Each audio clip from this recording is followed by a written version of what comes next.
Hi everyone, my name is Brittany from Brittany Loves Reading, and thank you so much for tuning in today for a round of Would You Rather Author Edition.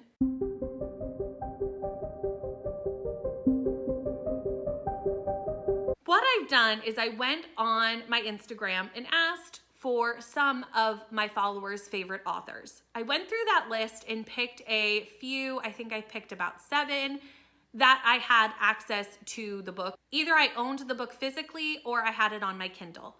If you like this concept, I am definitely going to do it again. And please feel free to leave me authors down below because I will be able to bring in books maybe by some of your favorite authors that I've never heard of or that I don't own and get to try a book that maybe I wouldn't have read before. So please leave me some authors down below if you think this concept is fun.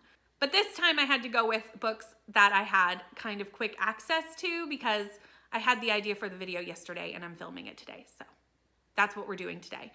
So I have a spinner wheel on my computer with the authors that I've chosen. I'm going to just spin and see which 2 authors come up first. I'll pick which one I would rather read, spin again, and the winner from the first round will go up against the new spin, and so on and so forth until we get to the last book, and that's what I will read. I honestly don't know which one is going to win because truthfully, there are a few in this stack that I really like, and it will depend on who goes up against who as I whittle them down. Anyway, let's jump in. Let's see which books end up going up against each other in this round of Would You Rather. Okay, so the first spin gave us Ruth Ware, and for this one, I've decided to fill in The Turn of the Key as the book option because it is one of the few Ruth Wares that I own and have not read.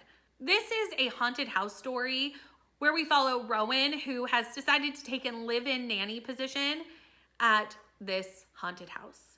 Someone ends up dead, someone ends up in prison, and that's all I know from the back of the book. I've heard good things about this. I know Ruth Ware can be hit or miss, but I tend to really like Ruth Ware books. So this is a really good option. Let's see what the second spin will bring us to see which book will be going up against The Turn of the Key. Okay, so the second spin brought us Nora Roberts. I will say I don't read a lot of Nora Roberts, but I am in the middle of a Nora Roberts fantasy series, and I only have 1 book left in that series. So I could finish that, and that is Blood Magic. So this is a fantasy romance series that follows a group of cousins who are witches, and they are fighting against a past power that has been haunting their family for centuries. Each generation gets a set of 3 witches who can come together and fight against this power. They also have some friends that help them out, and each book follows one of the cousins and their romance while they are fighting this power. This last book is going to be Brana and Finn's book. I have been very excited to read about Brana and Finn's romance because it is a second chance romance, as well as Finn is a descendant of this evil power that they keep fighting. He does not want to be evil and has fought against that to become good, but it is a stumbling block in their relationship. So I am very interested in picking this up sooner rather than later and finishing a series. However, I now have to pick would I rather. Would I rather Ruth Ware or would I rather finish a series? And I think in this case, I'm going to pick the Nora Roberts book and put away the Ruth Ware book for now. Let's spin the wheel again and see what other books will be going against Nora Roberts in Would You Rather. Okay, the next author that will be going up in this Would You Rather is Alice Feeney, and I have the book I Know Who You Are. It is on my 10 books to self-destruct in 2023 list, so I need to get to this book. The reason it's on that list is I've heard not the best reviews of this book since I've picked it up, which is why it ended up on that list. So I really do need to read this. This follows an actress, Amy. Everyone thinks they know Amy, but they really don't except one person who knows all of Amy's secrets. Amy's husband goes missing, And the police think that she's hiding something, but maybe the truth she's hiding is not what they expect. Would I rather blood magic or I know who you are? And I think in this case, I should pick the Alice Feeney book because I need to read this year because it will self-destruct. But I think I'm going to stick with the Nora Roberts book and put away the Alice Feeney book this time. Okay, the Nora Roberts book has now won 2 rounds of Would You Rather. Will it win a third? Let's find out. Okay, the spinner wheel has spoken and given me Shari Lapena, and for that I have A Stranger in the House. This is a amnesia story. I read Stay Awake last year and loved that amnesia thriller. I love Shari Lapena. I did an author spotlight on Shari Lapena last year. Really had a good time with that as well. So this is high up on my list to read. I do not know the name of this main character because it's not in the synopsis. It just keeps referring to it as you. So that doesn't really help me. But basically, the main character gets a phone call, goes speeding out into the night because of what is going on with this phone call, and that's the last thing they remember. The police tells the husband that the only reason this main character would be in the neighborhood that they were found in would be for sinister reasons, but the husband does not believe that and starts an investigation of his own. That is pretty much all I know because, like I said, the synopsis does not even tell me main characters' names, but I'm still very intrigued because I did really like an amnesia thriller in the past, and I haven't read that many of them. Would I rather Nora Roberts or Shari Lapena? And in this case, I think I'm going to put the Nora Roberts book away and stick with the amnesia thriller because I have loved an amnesia thriller in the past and I've loved Shari Lapena in the past. So, bye-bye Nora Roberts. The spinner wheel has spoken again and give me Talia Hibbert. Now, I do not currently have a Talia Hibbert book that I physically have a copy of, but I do have one on my Kindle, and that is Talia Hibbert's newest novel, Highly Suspicious and Unfairly Cute. To be honest, I know very little about this book. I know it's set, I believe, in a university, and it follows 2 like academic and school rivals. So I think there's a little bit of like unlike to love in this book. But to be honest, I don't want to say that with certainty because I don't really know what this book is about. Like I said, it's on my Kindle, so I don't really have the synopsis right in front of me. But I do know this is a contemporary romance, and I am in my romance era. So this is highly, highly tempting. This is more a question of thriller versus romance. And I think I'm gonna pick the romance in this case and keep the Talia Hibbert book and put the Shari Lapena away for now. We only have one more author on this list, so I don't even have to spin it to find out what the next book is, and that's Lucy Foley. I want to read this book so badly. So badly. I cannot even explain. The Guest List is one of my favorite thrillers of all time. I know a lot of people either love it or hate it, but I loved The Guest List so very much. I just adored it. It was really an interesting way of being a very character-focused thriller that I loved. 90% of the time you didn't even know who was killed, which made it impossible to figure out who did it. And we knew there had been a murder at this wedding, but we did not know who. And I loved The Guest List. I loved it. This is Lucy Foley's 2022 release, The Paris Apartment, and I have been itching to read this. I hauled this in December as part of a Secret Santa. Thank you so much, Corinne, if you're watching, for sending this to me. I was holding off on reading this because it was a B&K book club pick.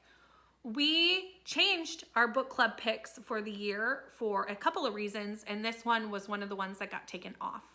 So I've been holding off reading it for a book club, and now it's not a book club pick, so I could read it now. Am I going to read it now? Well, I have to ask my very last would you rather. Would I rather Talia Hibbert or Lucy Foley? And I think for this instance, I have to do Lucy Foley. I have been waiting to read this book for so long. For months, I've been waiting to read this, and now I officially can. So this follows Jess. Jess is down on her luck. She has lost her job. Her life is just not how she wants it to be. So she calls up her half-brother Ben and asks if she could stay with him for a little while she's visiting Paris. He has an apartment in Paris, hence the title, and he reluctantly agrees to let her stay. When she arrives though, Ben is nowhere to be seen. And Jess has to start investigating where her half-brother has gone. The neighbors in this apartment are very eccentric and very over the top, and everyone is a neighbor and everyone is a suspect. Doesn't that sound amazing? I'm so excited to read this. So I am going to go read this, and I really hoped you enjoyed watching me play Would You Rather with books to pick what I will be reading in this vlog. Like I said, put it down in the comments if there's any authors that you would like me to do this with in the future, because I think it's kind of a fun concept to see books go up against each other. But first, this video is not over. No. I'm gonna go read this and I will let you know my thoughts when I come back. So I have finished The Paris Apartment by Lucy Foley. This was a tad bit disappointing for me. I'm going to give this 3 stars. There was nothing really wrong with the book, but there was nothing really excellent about the book either. And I think I was just disappointed because I wanted it to be as good as The Guest List, and for me, it just wasn't. The Guest List, I think I said earlier, was one of my favorite thrillers that I read in 2021. I think that was the year I read it, maybe 2022. Anyway, it was up there as one of my favorite thrillers, even though it's more of a whodunit than a thriller, but still, it's marketed as a thriller. And this just wasn't as good as The Guest List. There was a reveal at about page 150 that I was like, oh, and it kind of made me take a second and take that in.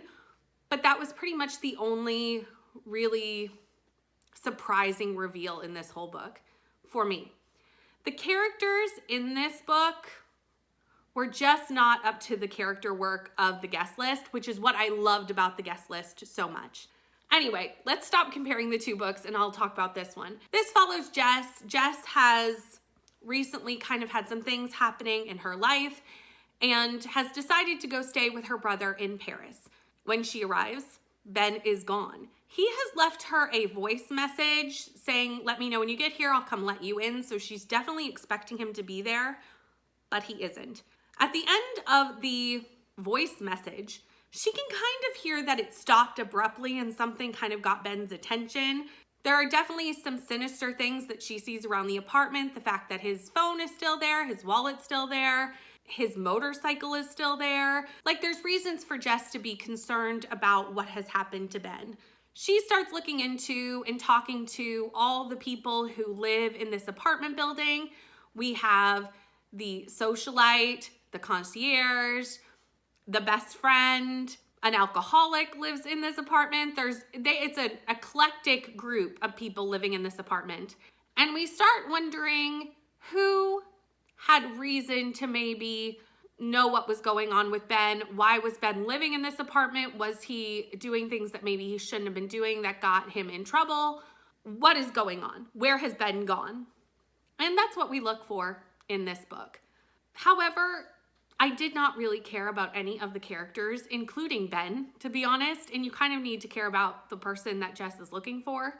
Jess wasn't a great main character for me, and I just didn't really care about the characters. And this book was just middle of the road for me, unfortunately.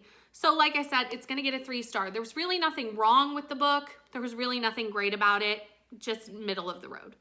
However, I still have one more Lucy Foley to read. I still haven't read The Hunting Party, so fingers crossed I like that just as much as I liked The Guest List. We'll see. I won't be reading it in this vlog, but I'm hoping to read it very, very soon. Anyway, that is the end of this round of Would You Rather.